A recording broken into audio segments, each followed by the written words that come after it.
Hello everyone, hope you all good. இன்னைக்கு நம்ம கிளாஸ்ல இன்கம் எக்ஸம்ட் ஃப்ரம் டாக்ஸை பற்றி தான் பார்க்க போகிறோம். இந்த இன்கம் எக்ஸம்ட் ஃப்ரம் டாக்ஸ்னா ஆக்சுவலி நமக்கு நிறைய வழியில் நமக்கு இன்கம் வரும். அந்த நிறைய வழியில் வர இன்கமில் சில வழியில் வர இன்கம்க்குலாம் நீங்கள் டேக்ஸ் பே பண்ண வேணாம்னு சொல்லி சில ப்ரொவிஷன்ஸ் இருக்குது. அந்த ப்ரொவிஷன்ஸ்லாம் என்னென்ன அப்படின்றத தான் இந்த வீடியோவில் நம்ம பார்க்க போகிறோம். இருக்கிற ப்ரொவிஷன்ஸ் எல்லாமே வாட்டுன்ற மாதிரி நம்ம தெரிஞ்சு வச்சுக்கணுமே தவிர இதுக்கு ஏன் இந்த லிமிட் கொடுத்துருக்காங்க, இதுக்கு ஏன் இந்த பர்சன்டேஜ் கொடுத்துருக்காங்க நம்ம யோசிக்கக்கூடாது. ஓகே, தென் ஃபர்ஸ்ட் வந்துட்டு exemption under the head salary ஹெட்டில் வந்துட்டு என்னென்ன எக்ஸம்ஷன்ஸ் இருக்குதுன்னு பார்த்தோன்னா, first salary up to 2,50,000 is exempt from tax for an individual taxpayer less than 60 years of age, both men and women, for the assessment year 2021 to 2022. அதாவது நம்மளோட salary income per ஆனமோட income up to 2,50,000 வரைக்கும் தான் நம்மளோட income இருக்குன்னா அந்த 2,50,000 income வரைக்கும் நம்ம டேக்ஸ் பே பண்ண வேணாம். 2,50,000க்கு மேலே நம்மளோட இன்கம் வருதுன்னா அதுக்கு மேலே போன அந்த இன்கம்க்கு வாங்கி நாம் டேக்ஸ் பே பண்ணணும். அதை தான் இந்த ப்ரொவிஷனில் சொல்கிறாங்க.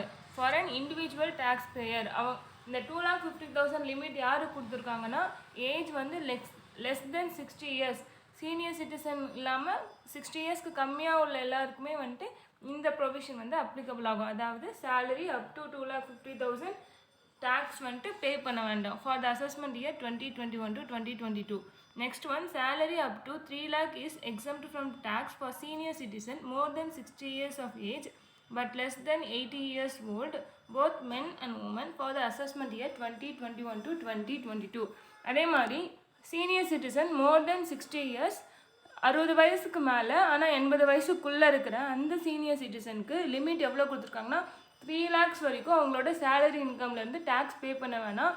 ஒன்ஸ் 3 lakhsக்கு மேலே அவங்களுக்கு இன்கம் வருது சேலரியில் இருந்துன்னா தென் அந்த மேலே எவ்வளோ இன்கம் வருதோ அந்த இன்கம்க்கான டேக்ஸை வந்துட்டு இந்த சீனியர் சிட்டிசன் பே பண்ணணும். Next, salary up to 5 lakhs is exempt from tax for a senior citizen 80 years age or more, both men and women, for the assessment year 2021 to 2022. அதே மாதிரி சீனியர் சிட்டிசன் அவரோட வயசு 80 years 80 வயசுக்கும் மேலே இருக்கார் அப்படின்னா அவரோட limit பார்த்திங்கன்னா 5 லட்சம் ரூபாய் வரைக்கும் அவர் வந்து டேக்ஸ் பே பண்ண வேணாம். 5 லட்சத்துக்கும் மேலே அவரோட இன்கம் வருதுன்னா அப்போ மேலே எவ்வளோ இன்கம் வருதோ அந்த எல்லா இன்கமுக்கும் அவர் டேக்ஸ் பே பண்ணி ஆகணும். ஓகே, ஃபர்ஸ்ட் ப்ரொவிஷனே இதுதான்.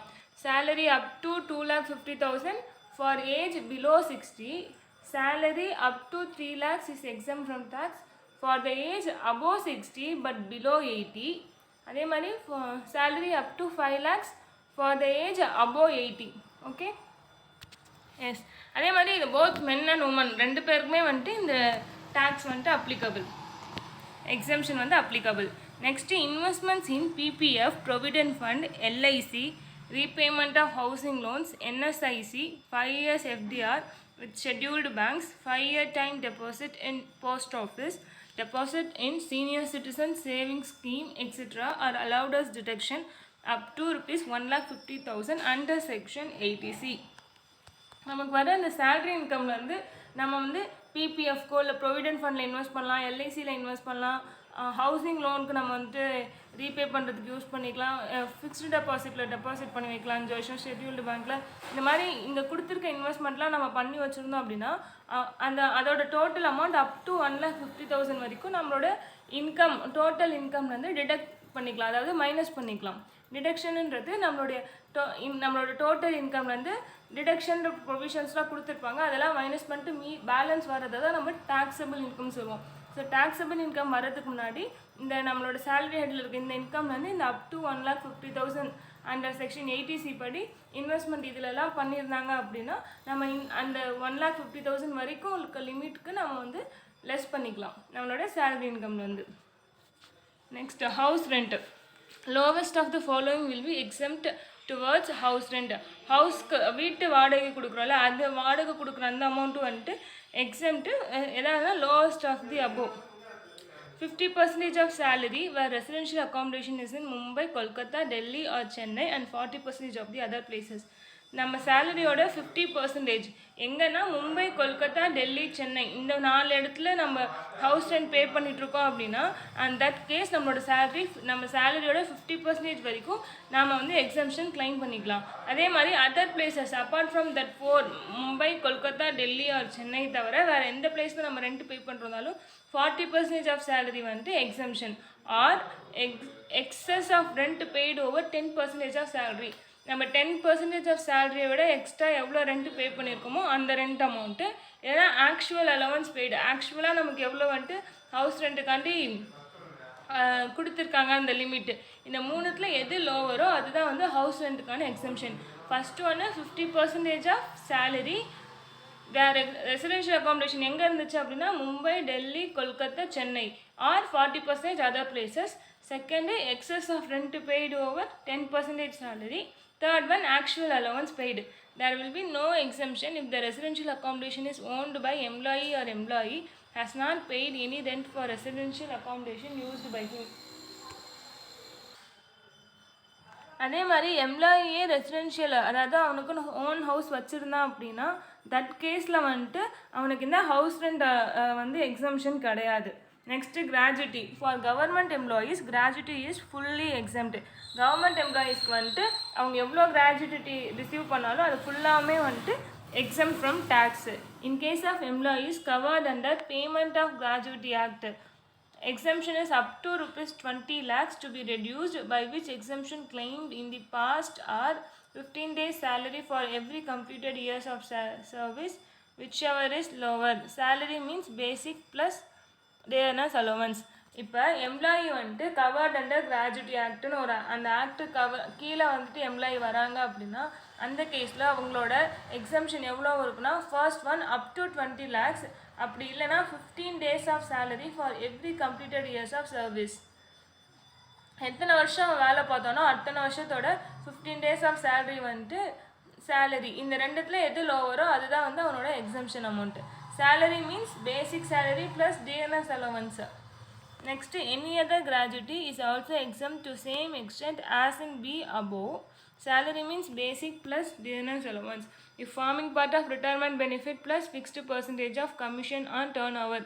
அதாவது சேலரின்றது பேசிக் சேலரி. பேசிக்காக வந்துட்டு நமக்கு ஒரு சேலரி ஃபிக்ஸ் பண்ணியிருப்பாங்க.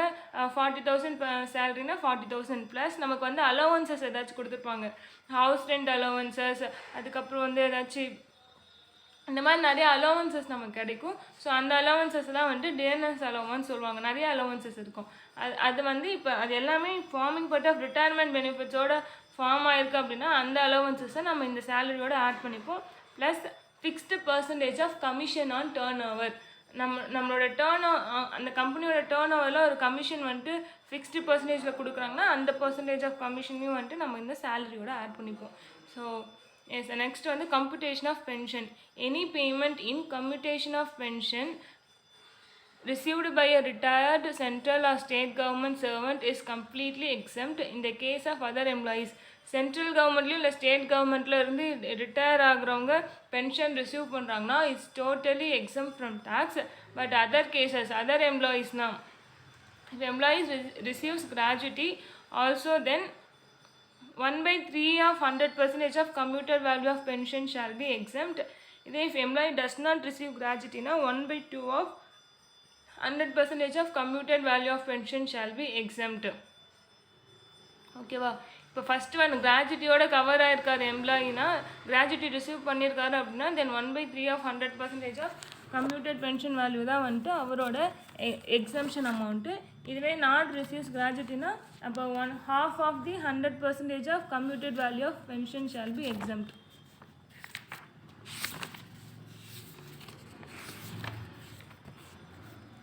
நெக்ஸ்ட் வந்து leave encashment. Encashment of leave during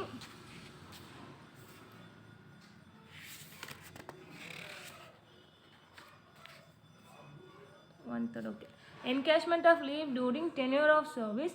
Leave encashment to an employee while he continues to be in service with the same employer, it is fully taxable irrespective of whether he is government or non-government employee.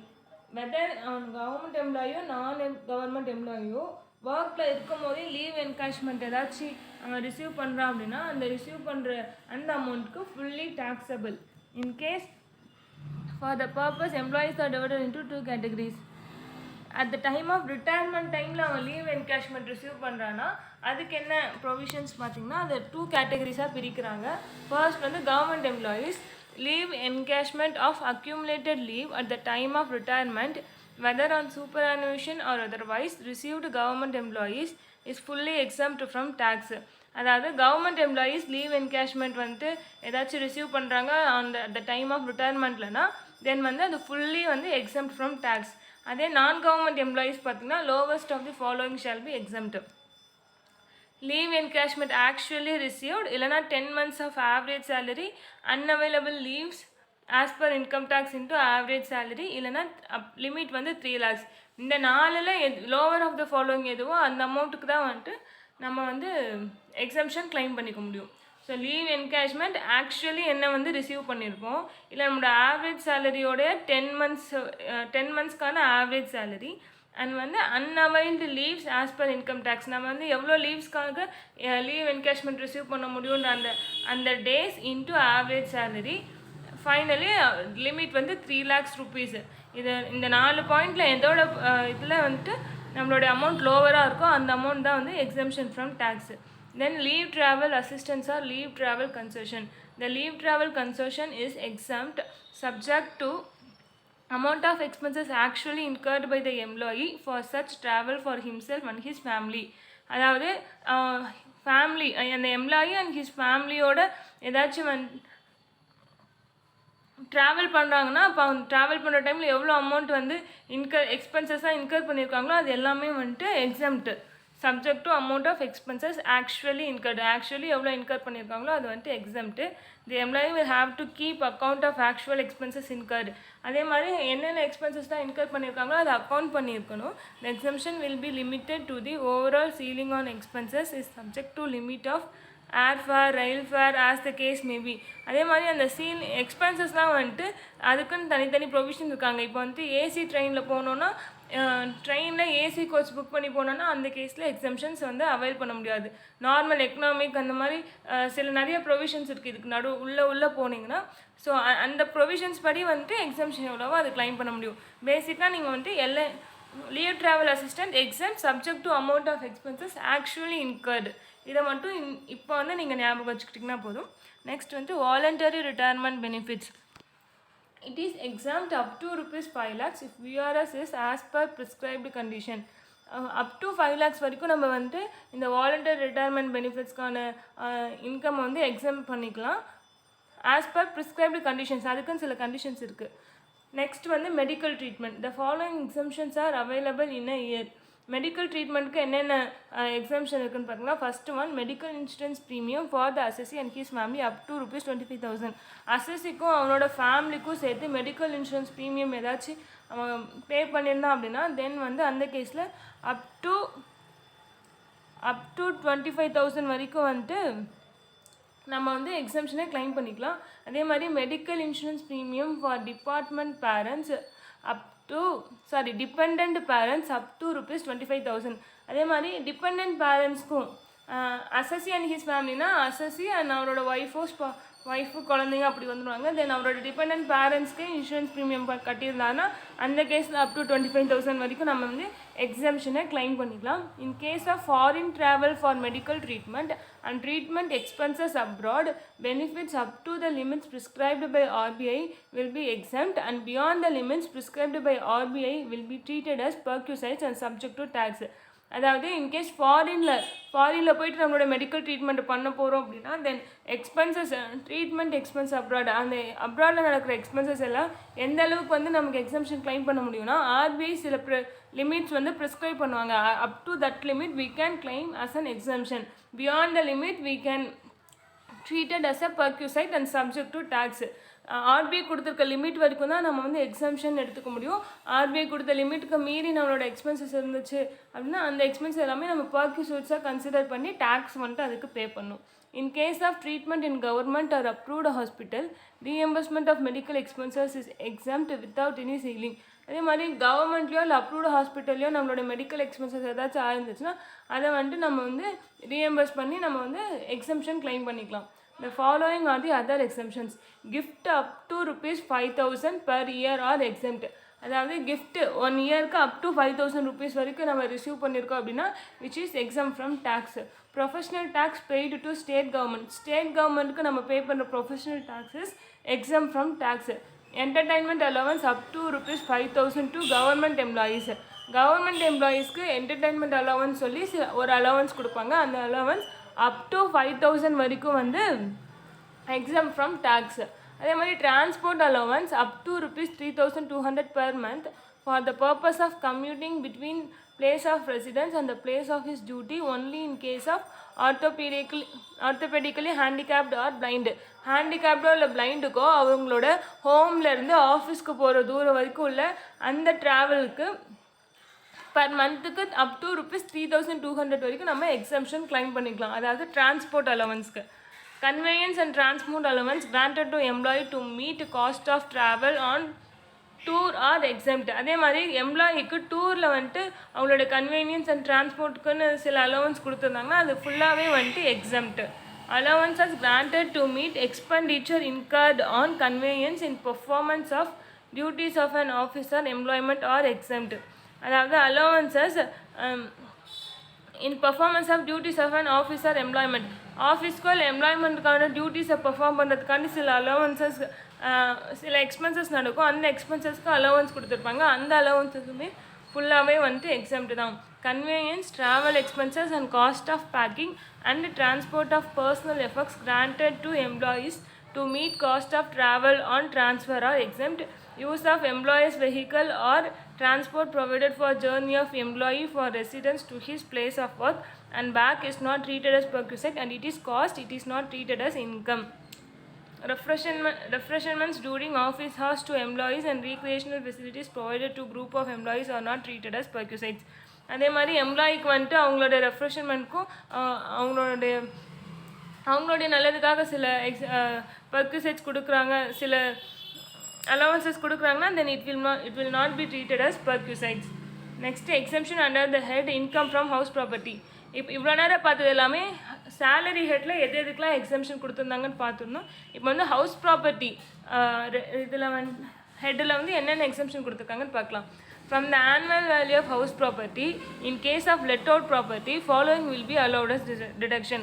அதாவது நம்மளுடைய house ப்ராப்பர்ட்டியில் சில வீடை வந்து நம்மக்கிட்ட நம்ம வந்து let out அதாவது வாடகைக்கு கொடுத்துருக்கோம் அப்படின்னா அந்த கேஸில் நமக்கு வர எந்தெந்த இன்கம்க்கெலாம் நம்ம வந்து எக்ஸம்ஷன் கிளைம் பண்ணிக்கலான்னு பார்த்தீங்கன்னா, municipal tax paid by owner only on actual payment basis.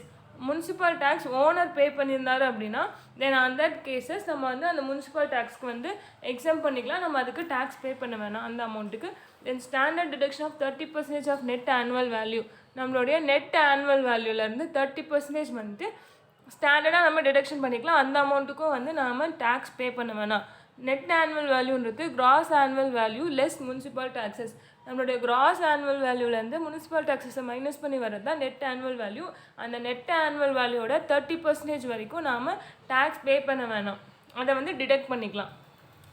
Interest on capital borrowed to acquire or construct the house property subject to limit explained below. அதே மாதிரி நம்மளோட கேபிட்டல் வந்து நம்ம யார்கிட்டயாச்சும் கடன் வாங்கி நம்ம ஹவுஸ் ப்ராப்பர்ட்டியை கன்ஸ்ட்ரக்ட் பண்ணியிருக்கோம் அப்படின்னா, வீடு கட்டுறோம் அப்படின்னா தென் அந்த கேஸில் அதுக்கு நம்ம இன்ட்ரெஸ்ட் பே பண்ணுவோம் இல்லையா, அந்த இன்ட்ரெஸ்ட்டும் வந்துட்டு நம்ம வந்து எக்ஸம்ஷனில் கிளைம் பண்ணிடலாம். But subject to some limits இருக்குது. அது என்னென்னா annual value of self occupied properties taken as nil. அதே மாதிரி நம்ம எப்பவுமே நம்மளோட செல்ஃப் ஆக்குபைட் ப்ராப்பர்ட்டியோட ஆனுவல் வேல்யூவை நெல்லுன்னு தான் எடுத்துப்போம். லெட் அவுட் ப்ராப்பர்ட்டிக்கு மட்டும்தான் அவங்க எவ்வளோ நம்ம வாடகை ரிசீவ் பண்ணுறோமோ அந்த அமௌண்ட்டை வந்து நம்ம வந்து கிராஸ் ஆனுவல் வேல்யூவாக ட்ரீட் பண்ணுவோம். அதே செல்ஃப் ஆக்குபைட் ப்ராப்பர்ட்டியை பொறுத்த வரைக்கும் ஆனுவல் வேல்யூன்றது நில்லாக தான் இருக்கும். In such cases, none of the aforesaid expenses are allowed as deduction. However, if the self-occupied property is acquired or constructed from borrowed funds, interest payable on such funds up to ₹2 lakhs per annum is allowed as deduction. இப்போ வந்து நம்ம வீடு கட்டுறதுக்காண்டி நம்ம சில கேபிட்டல்ஸை வந்து borrow பண்ணியிருக்கோம், கடன் வாங்கியிருக்கோன்னா அந்த அமௌண்ட்டுக்கு இன்ட்ரெஸ்ட் பே பண்ணிருக்கோன்னா அந்த interest payable amount up to 2 lakhs ஒவ்வொரு வருஷமும் per annum is allowed as deduction. Then interest on borrowed capital for repairs is allowable as deduction up to rupees 30,000 per annum. இதே நம்ம வீடை வந்து ஏதாச்சும் ரிப்பேர் பண்ணுறதுக்கு ரீகன்ஸ்ட்ரக்ட் பண்ணுறதுக்காக நம்ம வாங்கியிருந்தோம் அப்படின்னா அந்த கேஸில் அப் டு 30,000 per annum தான் வந்து நம்மளால் டிடக்ட் பண்ண முடியும். இதே கன்ஸ்ட்ரக்ட் பண்ணுறதுக்கு வாங்கியிருந்தோன்னா 2 lakhs per annum நம்மளால் வந்து எக்ஸம்ஷன் வந்து டிடக்ஷன் வந்து கிளைம் பண்ணிக்க முடியும். இதே மாதிரி exemption under the head profit and gains of business of profession for any other individual other than salaried, every HUF, association of person, body of individuals, artificial judicial person, Hindu undivided family, income up to 2,50,000 is exempt from tax. அதாவது பிஜிபிபியை பொறுத்த வரைக்கும் any individual யாராக வேணால் இருக்கலாம் other தென் சேலரியில் வர எந்த இண்டிவிஜுவலாக இருந்தாலும் அவங்களோட இன்கம் வந்து அப் டு 2,50,000 வரைக்கும் எக்ஸாம் ஃப்ரம் டேக்ஸ். 2,50,000க்கு மேலே போச்சுன்னா he will be liable to pay tax on that above amount. ஓகேவா, 2,50,000க்கு மேலே எவ்வளோ அமௌண்ட் இருக்கோ அந்த அமௌண்ட்டுக்கு நாம் வந்து டேக்ஸ் பே பண்ணணும். exemption under the head capital gains. There is no exemption under short term capital gains. Short term capital gainsனால் அதாவது 12 இருக்கும் சில அசட்ஸ்லாம் வந்து 12 monthsக்குள்ளே அதோடைய டிரான்சாக்ஷன் முடியுது அப்படின்னா then it will be treated as short term assets. சில அசட்ஸ்க்கு வந்து 24 months கொடுத்துருப்பாங்க, 36 months கொடுத்துருப்பாங்க. இதுக்கு மேலே போச்சுன்னா அது எல்லாமே லாங் டேர்ம் கேபிட்டல் கெயினாக மாறிட்டு இதுக்குள்ளே இந்த 12 or 24 or 36 months ப்ரிஸ்கிரைப் பண்ணியிருப்பாங்க ஒவ்வொரு அசட்ஸ்க்கும். ஸோ அந்த அசட்ஸ்க்கு அதுக்குள்ளே இருந்துச்சு அப்படின்னா then it will be treated as short term capital gains. Short term capital கெயின்ஸ்க்கு எந்த எக்ஸம்ஷனும் கிடையாது. In respect of long term capital gains the following exemptions are available. Income from sale of mutual fund units and equity shares held for more than 1 year is exempt up to rupees 1 lakh in addition to maximum exemption of rupees 2,50,000. அதாவது நம்மளுடைய mutual ஃபண்ட்லேயோ இல்லை equity ஷேர்லேயோ நமக்கு வந்து income வந்து நமக்கு அது மூலயமா வர இன்கம் ஷேர் வாங்கி ஷேரோட வேல்யூ ஹைக் ஆனதுனால நமக்கு ஒரு இன்கம் நம்மளோட போர்ட்ஃபோலியோவில் இன்கம் ரைஸ் ஆகிருக்கலாம். அப்படி இல்லைன்னா ஷேர் வாங்கி நம்ம ட்ரேட் பண்ணி நமக்கு நிறையா இன்கம் வந்துருக்கலாம். ஸோ அந்த மாதிரி இன்கம்லாம் வந்துட்டு 1 yearக்கு மேலே மோர் தென் 1 year வந்து இருந்துச்சு அப்படின்னா தென் அதுக்கு வந்து exempt up to rupees 1 lakh வரைக்கும் வந்து எக்ஸாம்ட் அடிஷன் எக்ஸம்ஷன் பார்த்தீங்கன்னா மேபி அது 2,50,000 வரைக்கும் கூட போகும். ஆனால் 1 lakh ஸ்டார்டிங் 1 lakhலேருந்து எக்ஸம்ஷன் நம்ம கிளைம் பண்ணிக்கலாம். Any other long term capital gain is exempt if the capital gains are invested within 6 months in 5 years bonds issued by RECL or NHA on that investment is retained for 5 years but such investment cannot exceed rupees 50 lakhs. Section 54 EC of Income Tax Act. Section 54 EC of income tax என்ன சொல்கிறாங்கன்னா, இப்போ capital gain வந்து நமக்கு வந்து ஒரு land வாங்கிட்டோம் அதை விற்கிறதுனால நமக்கு ஒரு இன்கமே வருது, 50 lakhs இன்கமே வருதுன்னா அந்த 50 lakhs இன்கம் வந்த 6 monthsக்குள்ளே இங்கே இது பாண்ட்ஸ் இஷ்யூட் பை RECL இல்லை NHAலாம் இன்வெஸ்ட் பண்ணியிருந்தோம் அப்படின்னா 5 yearsக்கு தென் அந்த அமௌண்ட் வந்து எக்ஸம்ட் ஃப்ரம் டேக்ஸ். இப்போ இன்வெஸ்ட் பண்ணிடலன்னா நமக்கு அந்த கேபிட்டல் கெயினுக்கு எவ்வளோ அமௌண்ட் கேபிட்டல் விற்கிறதுனால நமக்கு எவ்வளோ ப்ராஃபிட் வந்துச்சோ அது எல்லாத்துக்குமே வந்துட்டு நம்ம வந்து டேக்ஸ் பே பண்ணுவோம். இப்போ அதுவே வந்து வித்தின் 6 months நம்ம இன்வெஸ்ட் பண்ணி வச்சிட்டோம் அப்படின்னா தென் வந்து அந்த அப் டு 50 lakhs rupees வரைக்கும் நம்ம வந்து டேக்ஸ் வந்து பே பண்ண வேணாம். within 6 yearsல bonds issued by RECL or NHA and that investment is retained for 5 yearsக்கு வந்து அந்த இன்வெஸ்ட்மெண்ட்டை நம்ம வந்து ஹோல்டு பண்ணியிருந்தால் மட்டும் இந்த எக்ஸம்ஷன் நம்ம கிளைம் பண்ணிக்க முடியும். Exemption under the head other income from other சோர்ஸஸ்லேருந்து dividends on shares of domestic companies or units of UTI or mutual fund received from a company are totally exempt in the hands of assessee. நம்ம dividend வந்து receive பண்ணுறோம் from domestic company இந்தியாவில் register ஆன companies. அதே மாதிரி units of UTI இல்லை mutual ஃபண்ட்லேருந்து நமக்கு டிவிடெண்ட் ரிசீவ் பண்ணோன்னா அது வந்து ஃபுல்லி வந்து exempt from tax. Next gifts are exempt in a year up to rupees 50,000. Gift from certain relatives and gifts on certain specified occasions are also exempt from tax. அதே மாதிரி 1 yearல up to 50,000 வரைக்கும் நம்ம gift receive பண்ணியிருந்தோன்னா it will be exempt from tax. 50,000க்கு மேலே போச்சுன்னா மேலே எவ்வளோ அமௌண்ட் போதோ அந்த அமௌண்ட் எல்லாத்துக்குமே வந்து நம்ம டேக்ஸ் பே பண்ணணும். up to 50,000 மட்டும்தான் எக்ஸம்ஷன். அதே மாதிரி certain relatives and gifts on certain specified occasions. இப்போ மேரேஜ்க்கெலாம் பார்த்திங்கன்னா நிறைய பேர் வந்து அந்த வரிசை வைக்கிறதுன்னு சொல்லி நிறையா கிஃப்ட்ஸ் வரும். ஸோ அதெல்லாம் வந்துட்டு அந்த இன்கமுமே வந்து exempt from tax. Interest on savings bank account up to rupees 10,000 and rupees 50,000 in case of senior citizen. நம்மளுடைய சேவிங்ஸ் பேங்க் அக்கௌண்ட்லேருந்து நமக்கு இன்ட்ரெஸ்ட் வருது அப்படின்னா அந்த இன்ட்ரெஸ்ட் அப் டு 10,000 வரைக்கும் நார்மல் பர்சனுக்கு, அதே மாதிரி சீனியர் சிட்டிசன்னா 50,000 வரைக்கும் இன்கம் வந்து எக்ஸம்ட் ஃப்ரம் டேக்ஸு. மிஸ்செலேனியஸ் என்னென்னா agricultural income exempt from tax. ஆனால் அக்ரிகல்ச்சரல் இன்கம் நம்ம ஸ்டேட் கவர்மெண்ட்டுக்கு டேக்ஸ் பே பண்ணுவோம். ஆனால் இன்கம் டேக்ஸ் பொறுத்த வரைக்கும் அக்ரிகல்ச்சரல் இன்கம்க்கு is exempt from tax. Any compensation received by a workman under the industrial disputes act 1947 at the time of retrenchment not exceeding ₹5 lakhs. இதே வந்து workmen ஏதாச்சும் காம்பன்சேஷன் ரிசீவ் பண்ணுறாங்க அப்படின்னா அந்த டைமில் 5 lakhs வரைக்கும் வந்து நாட் எக்ஸம்ஷன். 5 lakhsக்கு மேலே போச்சுன்னா அவங்க வந்து டேக்ஸ் பே பண்ணுவோம் அந்த அமௌண்ட்டுக்கு. Any sum received on maturity of an insurance policy or bonus thereof subject to condition that the premium does not exceed 20% of the sum assured in respect of policies issued up to 31/3/2012 and 10% of the sum assured in respect of the later policies.